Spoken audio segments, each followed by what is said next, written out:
Um, so we are going to talk today about red teaming methodology and daily life. It's taken me a few years to realize how important some of the skills we use in the field are, um, just to how I live every single day. I think some of my background and this general methodology and thought process is how um, falling into red teaming or any sort of adversarial work can be really, really helpful. So we're gonna kind of go through a few things and bear with me.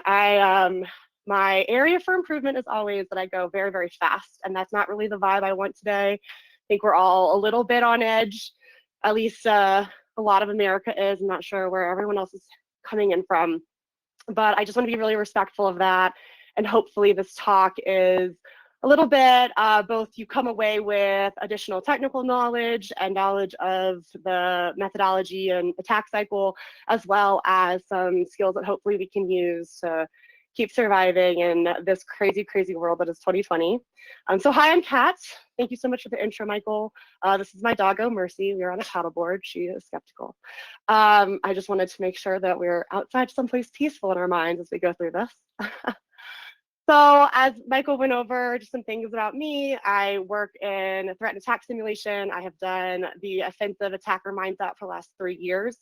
I started specifically in the social engineering realm. Many of you guys have kind of seen me floating around there, but I've been working really hard to round out my skill set and make sure that I see the whole picture, because I think, again, a theme through this talk will be how helpful it is to see a whole picture and how helpful it is to bear in mind what stage you're at in different goals over different times. So have loved moving into the technical role and just really painting out the whole story for clients and teammates.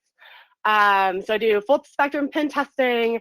I love my pets, and I really like to be outside and not just at our computers, because I really do believe that it's important we all remember balance and remember that it's, we can't just get mired in one thought process or one thing. So this is a lot about how balance can be restored to our jobs in a world where it's really easy to rabbit hole and dive down and want to find that next answer. Like, one of the key things is making sure that you can step away too.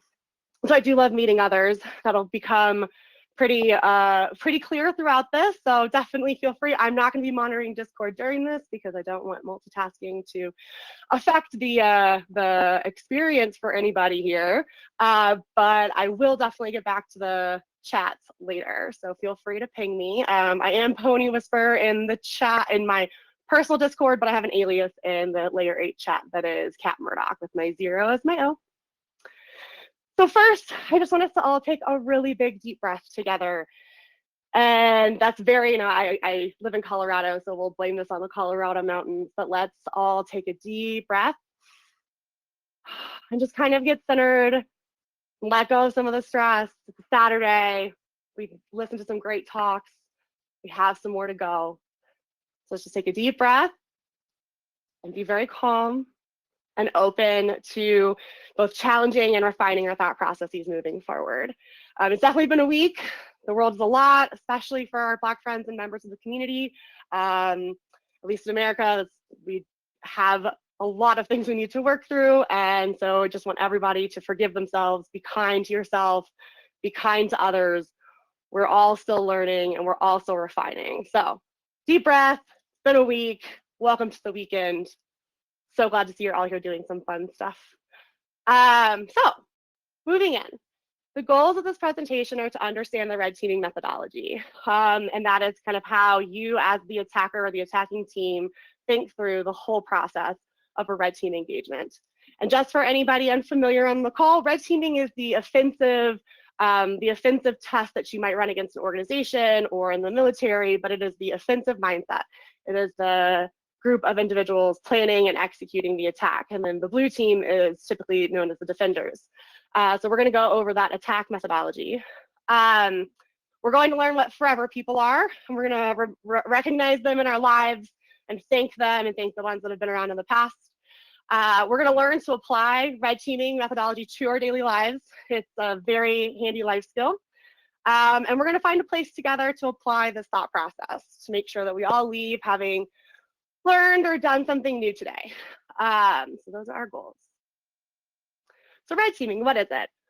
We went into a little bit of the definition on the last slide, but it is the how, in an unfamiliar situation, how can you continue pressing forward with your offensive goal? That goal could be to get information from a company. It could be to get in. It really depends on the perspective of the engagement. If you're working, hopefully you're working as a white hat offensive consultant or something. I'm not endorsing illegal behavior, just to be really clear. But red teaming is that thought process, that how can we compromise the system? How can we maintain persistence? How can we stay there and continue to get information and continue to push forward with our goals? Do you want to do it? I know a lot of people do. If I can help, feel free to ping me. I definitely want to underscore that not everything we do is full spectrum red teaming. Red teaming really is something that it is an exercise that looks at the whole system. And that system is multi-layered and multi-tiered. It's not just the network. It's not just the people. It's not just X, Y, or Z. It is the entire system. You have to consider how everything works together, and where all of the potential pathways in and vulnerabilities may lay. And it's not just one myopic train of thought. We're not, however, going to define it more than a couple of key points in this presentation. There are a lot of different, in general, most people can agree what red teaming is from a couple of angles, but a lot of people have different levels of finesse and go into different depth depending on their personal definitions of red teaming. So what we're gonna focus on here, and just bear in mind, in addition to any other great points on red teaming that others have out there, we're going to remember that red teaming includes the entirety of organizational systems. It, again, is not just the network. It's not just can we get into a workstation. It's not just can we reach the domain controller.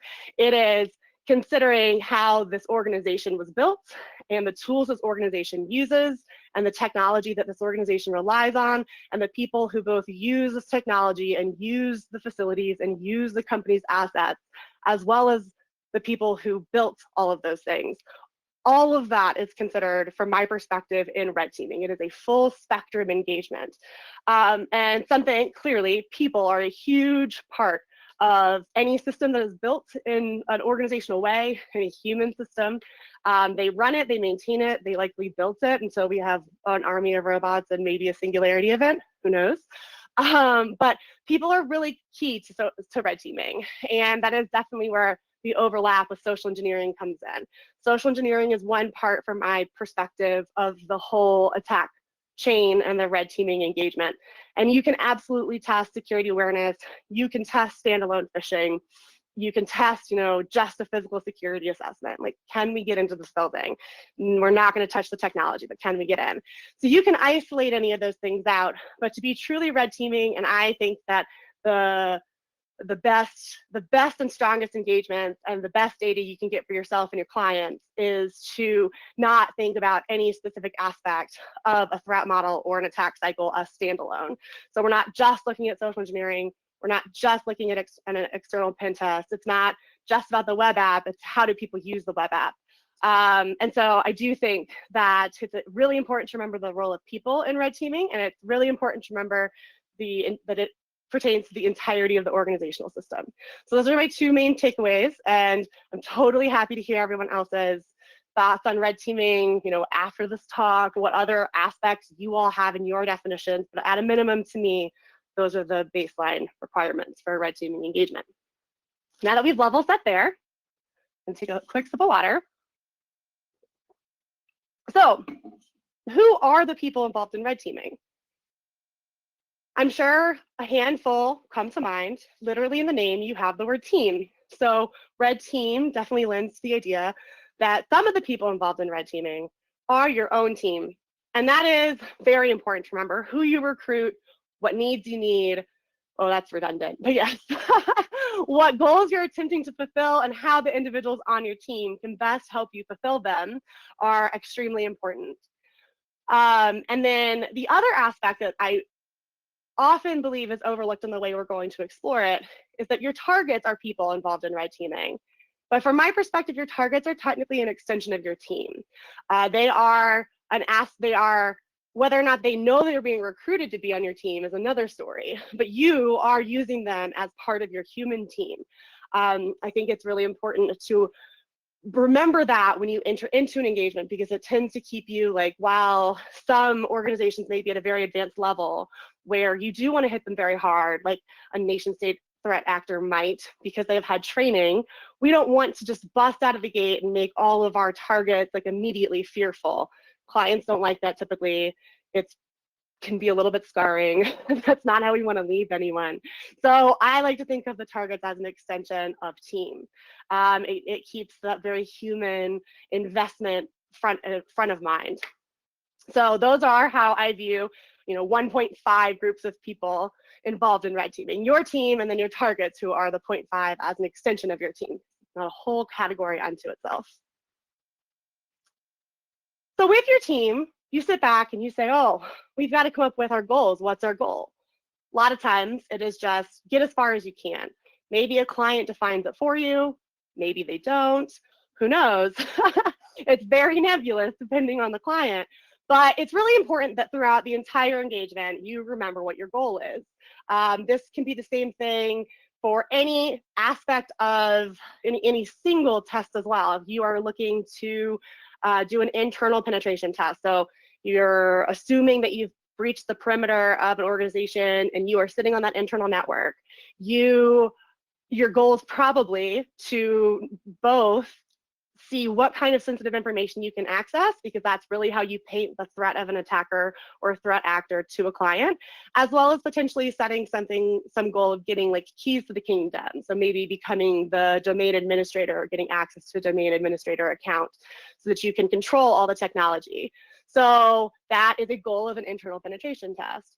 For a phishing campaign, maybe you have one of two goals. One goal could be user awareness.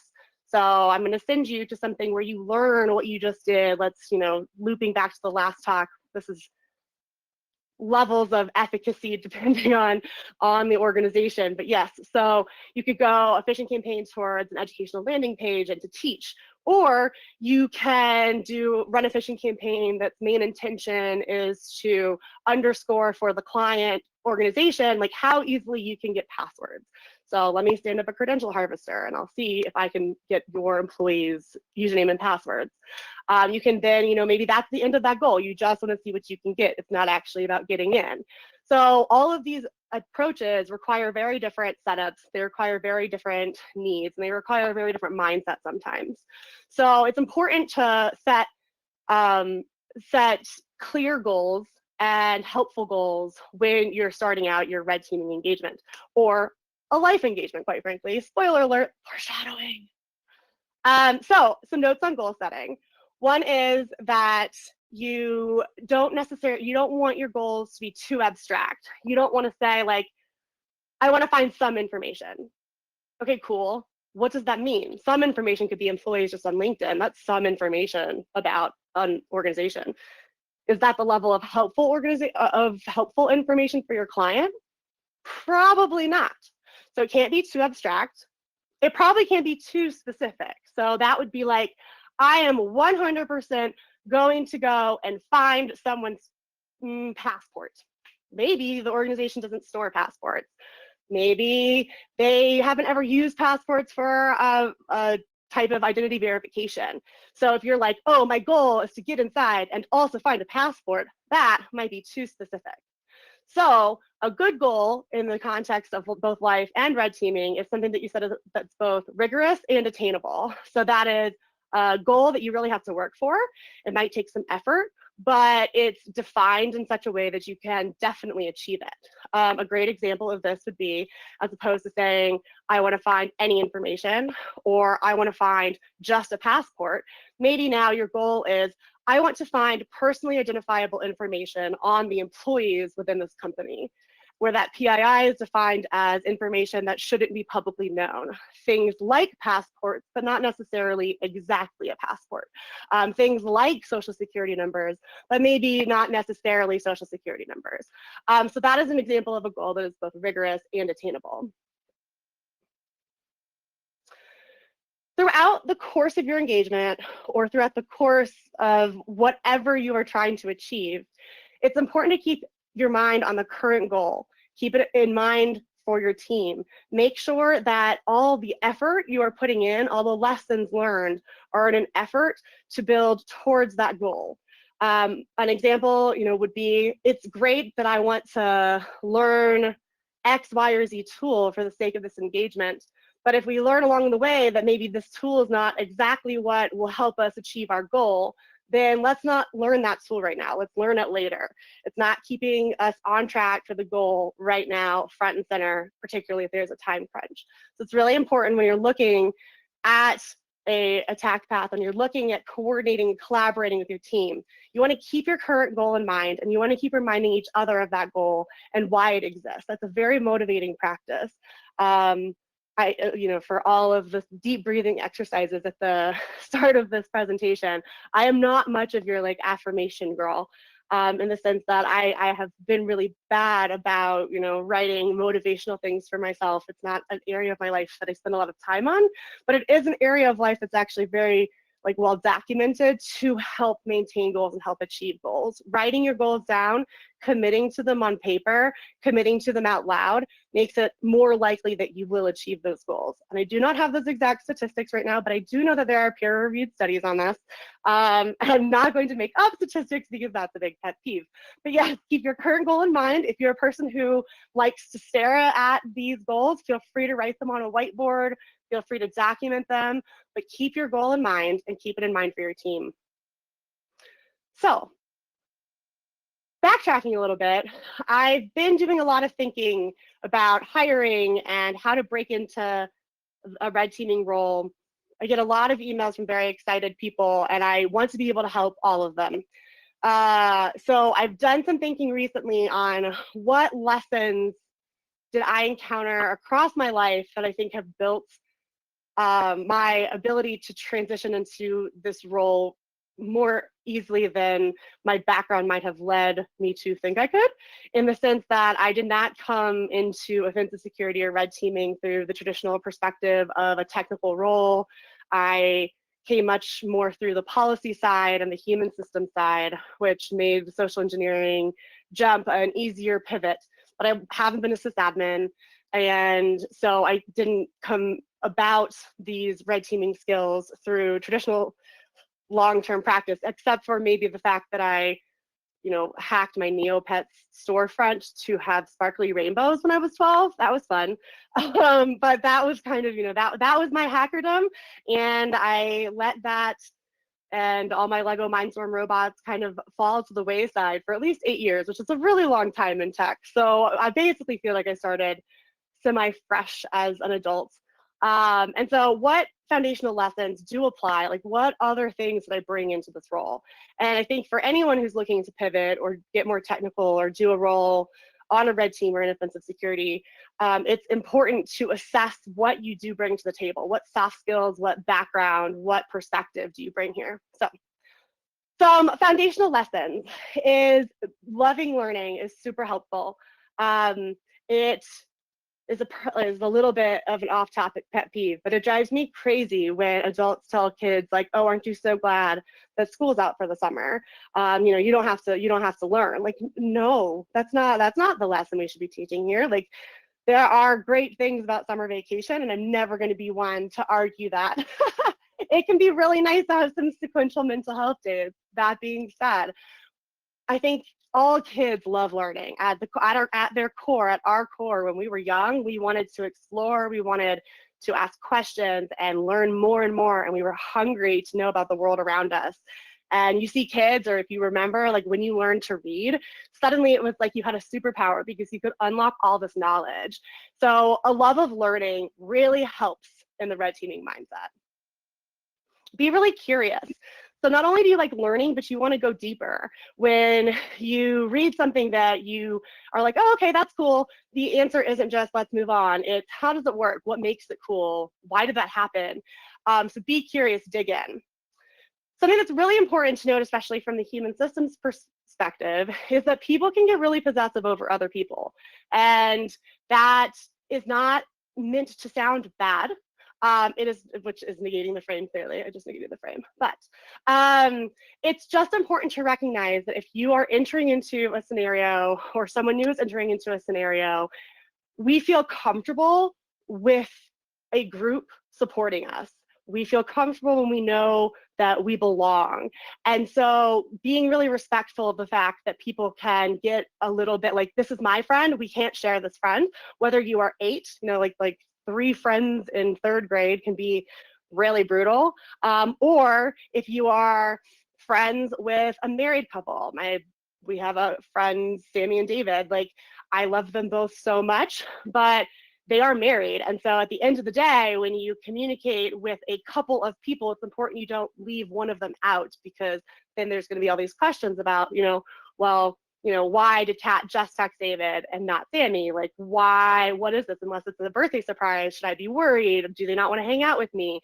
So it's really important to just remember the social dynamics at hand and and try to do your best to not threaten what exists, but only be an asset to what could be. So you are there to pump everyone up and enable everyone. You're not looking to only enable 1 or 2 people, because that will make them, that can make people very, very, very squirmy because they feel like they're being left out. And if you're, in some advanced forms of social engineering, sure, maybe you want to, there's a goal that involves that sort of mental game, but in general, in your life, as red teaming relates to your life, I would suggest we all be really respectful of people's relationships with other people.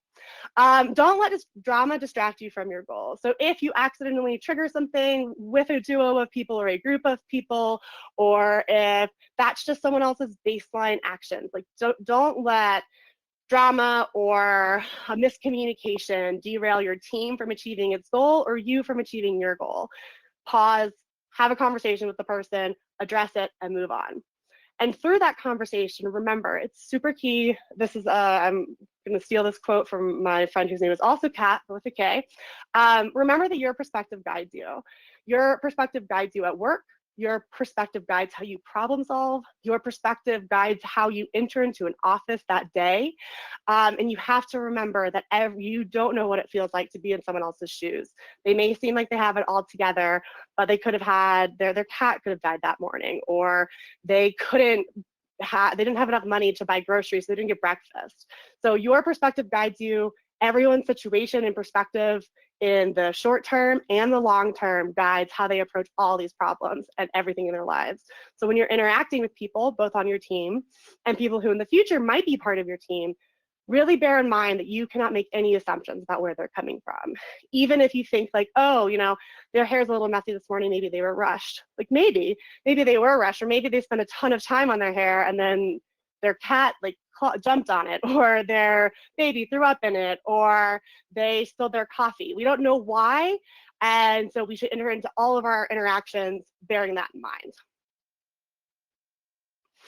Knowing these foundational things about how to determine your goal and how to recruit your team, let's dive into what the traditional attack cycle looks like.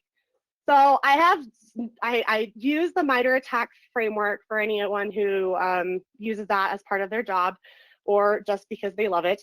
I use that to kind of guide a fewer number of steps for the sake of this presentation. Since it is not a technical presentation, the MITRE attack framework gets really deep into what type of tools are used at which technical stage, and it is an amazing tool, but not all of it applies to the overarching ideas of the attack cycle. So here is just kind of the walkthrough. As you determine your goal, as we assessed, you recruit your team, you decide who you need, you all sit down, you do some research, you do your OSIT, you do some recon, you figure out what you need and what you have. So you're assessing the tools available. What do I have installed? What do I need to go get? What do I need to build? What's unique from our recon, et cetera, et cetera. So then you assess what needs and what gaps currently exist. And can we fill them, or do we need to work around them? And then knowing all this, you determine your attack paths. Typically, I think of some as like, oh, these are the ones that I like the best. Let's start, they seem the strongest. And I kind of go down a little mental list of ranked attack paths. And then you execute. Hopefully you achieve your compromise. And then you have to pause and redo the whole thing again. Maybe you come from the perimeter into an organization. Now you have to enumerate again. You have to do more internal recon because you have more visibility based on your new position. You reinforce your existence there. If you're physically on a site, maybe you clone a badge so you can come back. Or if you're in a network, you set up a little sleeper beacon so that you can check back in at your leisure. And then you rinse and repeat. You do this until you set new goals. You say, okay, now I'm going to get from this user account to a local administrator account. Or, okay, I'm going to get from the lobby into the cubicle farm. Like, you set your next goal and you reevaluate the whole cycle. And I want to be really clear that, like, you keep looping through the cycle, but there's also, there's a foundational cycle. Your goal is to achieve compromise, or your goal in general is to get as far into the organization as you can. And then you have all these tiny little cycles in there as well. So as you try to achieve your overarching goal, you're setting smaller bite-sized goals along the way of get in, escalate, get to the top, find information, with the whole overarching like parent goal of finding the sensitive information, getting in, or for life, whatever goal you set for yourself. So these are just the questions that I basically asked as we were walking through that. I'll throw these slides in the slide deck channel. People can ask these questions of themselves if they find them helpful. I ask myself these questions literally all the time. I ask them about my day. I ask about my life goals. I ask them about work goals. And I drive my friends and coworkers crazy asking them these questions over and over again, but they can be really helpful. So what is your goal? Who's in your corner? Consider your move. Evaluate what you have. What will you need? When obstacles occur, how are you going to handle that? What tools do you need to carry to make sure that you can overcome hurdles and obstacles? How do resources help the next move? How will we make the next move? And then do the thing. Congrats, you did the thing. Now we have to start over. And that is, and apparently I have this nice little number 9 there, my bad. And then what now? How do you stay here? Do we have any new recruits? Is there any friend or teammate that we can push on with that wasn't present or wasn't part of our circle for the last cycle? And then rinse and repeat. So taking that, I have basically tweaked a few of the steps to how I think about this as a plan for my life. Since I was really young, I have thought about my life in this way, and I didn't realize that it was essentially the red teaming methodology applied to my life. I really try to make sure that I know what goal I'm going for, how to keep it open, how to keep as many options to achieve that goal open as possible, and how to do it with the strongest relationships I can build. So it's the only real difference is in the verbiage around how we apply this as a professional red team and how you can apply it to your life are 2 lines, I think, 3 maybe. We're not going to call our life goals attack plans. You could, or attack paths, like totally fine, but instead of determine attack path, I like to think of that as determining my plan. What is my plan of action? What is my course of action? So it's not quite as aggressive as attacking my life or attacking, whatever within that. But if that's wording that resonates with you, feel free to incorporate whatever words you like in your use of this. So then next, instead of achieve compromise, just achieve your goal. We're not looking to compromise. Oh, shoot. We're not looking to compromise anyone in our lives. We're not looking at kind of a little bit of a dark term when it relates to other people. So we're just looking to achieve. We're achieving our goals. And instead of escalating and reinforcing, maybe we're assessing and reevaluating. So we achieved this one goal. How does that set us up for our next move? What can we do now? How are we stronger because of the goal we just achieved? And while you're doing this for yourself, we're going to remember the spirit of the steps. So what's our goal? Who's in our corner? Consider our move. Evaluate the resources on hand. How do the resources help us?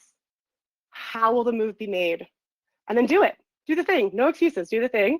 And then you will have done the thing. And you can celebrate that before we rinse and repeat this whole process. So what now? How do we stay here? Any new friends? What's the next goal? Rinse and repeat. So of all these steps, this is definitely an, in my opinion, subjective question. But I want everyone to kind of ponder for a moment. What's the most important step for your life and maybe also for your job, but what's the most important step in this methodological process? To me, it's the people. It's always the people. The people stick with you. Even once you achieve your goal can be temporary and fleeting. It's great that you did it, but to me, good people kind of trump all. I have an odd relationship with social engineering because I do deeply care about people so much. I typically try and maintain, when I'm working, it might be very real that I encounter somebody that I see myself as they could be a possible friend. And so it's a lot of responsibility to be asked to trick people into giving up information. So even ahead of goal setting, even ahead of my goal is to get in, my goal is to push forward, my goal is to get information, my goal is to compromise. For me, I really like to think about the people above all of that. The people guide how I achieve my goal, how I think about achieving the goal, what I will and will not do to achieve the goal, because my perspective, my morals, and my values guide all these interactions. And so to me, good people and good relationships are worth preserving, even if at one time that person might have been a target in an educational exercise that our red team was doing. So I always like to bear the people in mind. I've been thinking really hard about how to categorize types of people in my life, and categorizing people is, it sounds like an awful sentence, but I mean it more as, sometimes I'm sure you all can empathize with the moment where you're like, that person has my back, whether it's your partner or a parent or a sibling or a friend. You knew at some point someone had your back. To me, that's a forever people type. Even if the relationship fades or there's a falling out, some people mattered and were so impactful on you and a goal and a period in your life that they are a forever person, even if you don't still talk to them. So to me, you have your forever people. Then I have my maybe forever people. They are the individuals that I really vibe with, or you really vibe with, and you're like, oh, I could see a friendship here. I could see something growing. But maybe there's some sort of obstacle, you don't live in the same place, or your schedules are super different, and you can't nurture that person right now to a forever person. That's okay. They just kind of hang out here, and these categories are not stagnant. They can move. Forever people move away, get busy. They maybe aren't a forever person right now, but they were. And then maybe forever people could move close to you, or you start working together at the same company, and now they could become a forever person. After that, you have your people in passing, and they are individuals that maybe you got a little bit deeper into than you would have based on circumstances. So it just made a lot of sense to be friends because we both took the same workout class repeatedly or something along those lines.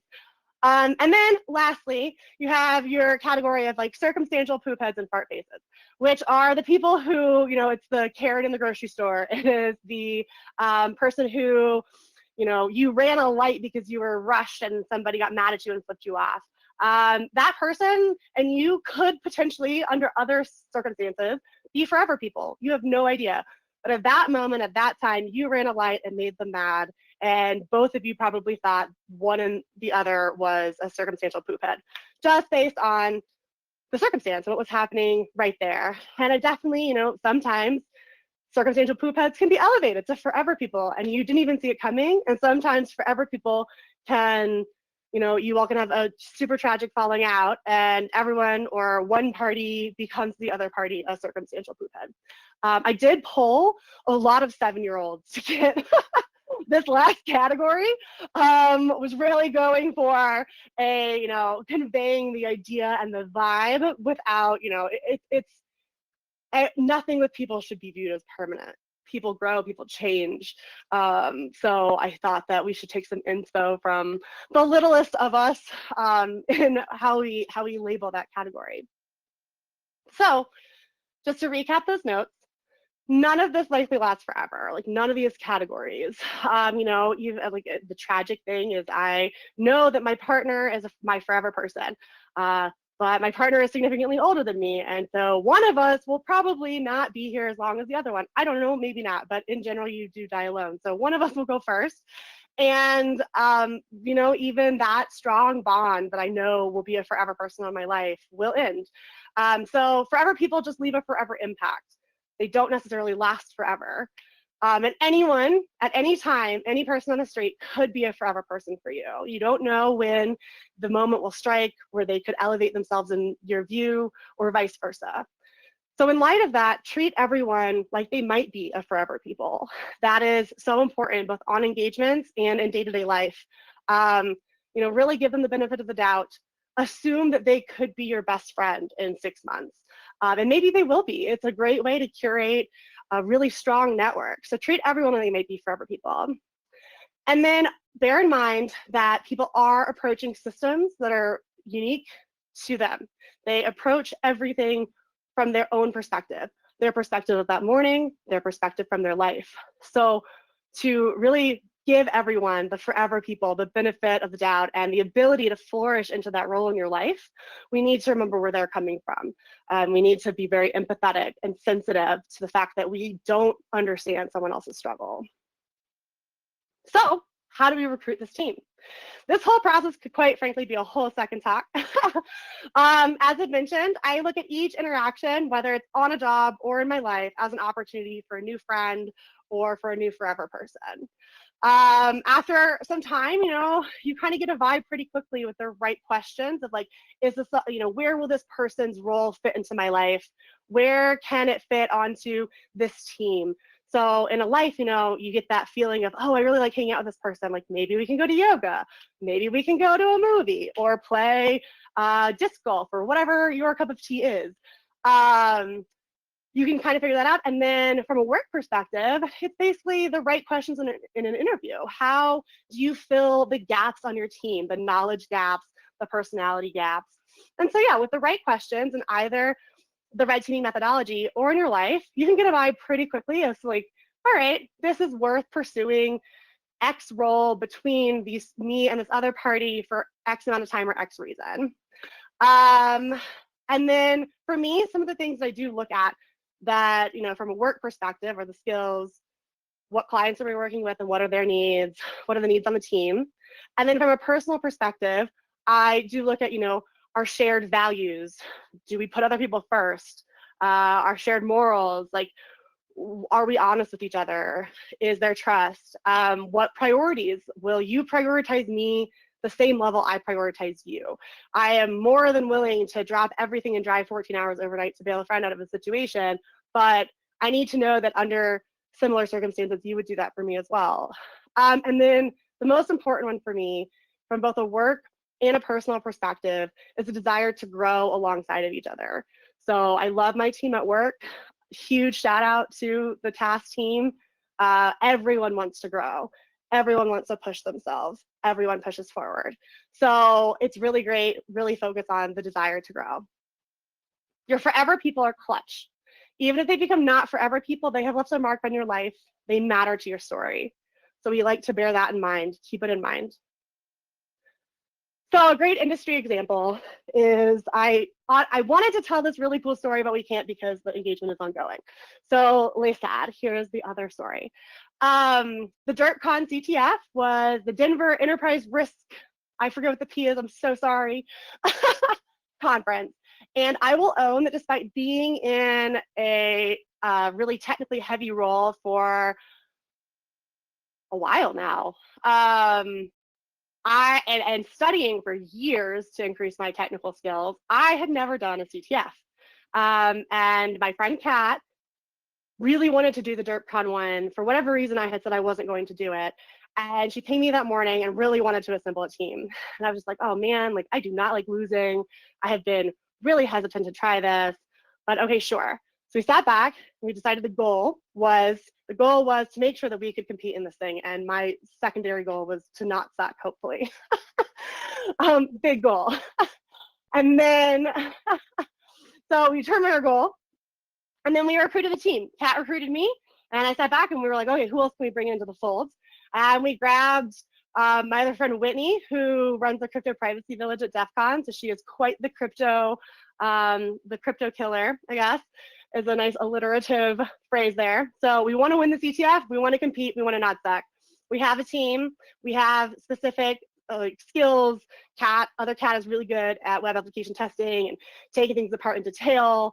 I don't really know what I'm good at, but I'm great at reading things and Googling them very fast and figuring out unknowns from the situation at hand. And then we started doing recon. We looked at the points that were available to us. How can we do this? We assessed the tools. You know, we had our own VMs. Do we need other VMs? Do these require virtual machines? Like, what do they require? Let's talk about what we need now, knowing that. So, you know, it's like, who wants to be the person to tackle the set of these flags that needs a specific VPN? You need to go get that VPN connection. So we assessed our needs, we determined a plan, we divided and conquered. And we did really, really well. First showing, we wound up in the top 25 teams, maybe the top 20 out of 600 plus teams. We had started 2 hours late. And yes, I'm doing a little bit of a humble brag, but I was very, very pleased. And so this is a great example of like, okay, cool. Because of these strong relationships, because Kat and I are friends, because Whitney and I are friends, because we knew these things, these strengths of each other, and we're all, you know, they at least to me are some of my forever people. We were able to assemble this team literally within hours and do pretty solidly. And so I am immensely grateful to, you know, the friends who will drop a couple hours in their workday to come solve some puzzles with me. And that is a great both technical example of dividing and conquering our skill sets and recruiting a team that has disparate skill sets and then applying those skills really well. So here are our goals. Don't suck at the last minute CTF. What do we need? Kat, Whitney, friends, me. Look at what the competition is available. What do we have already? What do we need? Who does what, when, where? So how do we divide and conquer? So we're all making the best we can. And we didn't suck, so that was great. Pretty awesome. And the methodology, worked to an extent. So we're going to do it together.